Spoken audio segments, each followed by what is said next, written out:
Good day everyone. This time we are going to discuss about the number problem. The sum of three consecutive integers is 72. What are the integers?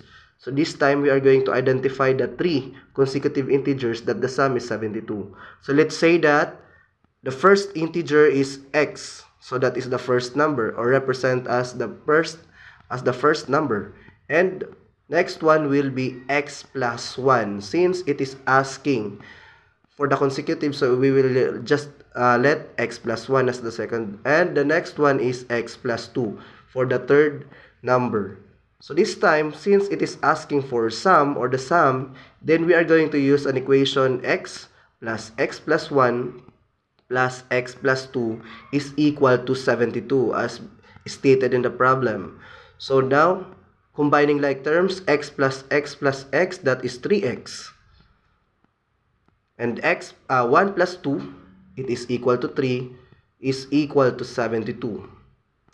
Then, by applying addition property of equality, we have 3x is equal to 72 minus 3.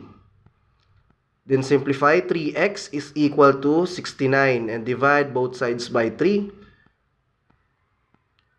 to identify the value of x. So we are going to divide it by 3. So x is equal to 23. Then we already know that the value of x is 23. So we can conclude that the first number is 23 by just applying or substituting the value of x, 23. Then x plus 1, 23 plus 1, that is 24. And x plus 2, 23 plus 2 is equal to 25. So therefore, the three consecutive integers are 23, 24, and 25. But we need to check if our answer is correct. So we are going to use like a simple addition. So we can write or add 23 plus 24 plus 25. So 3 plus 4 plus 5, that is 12.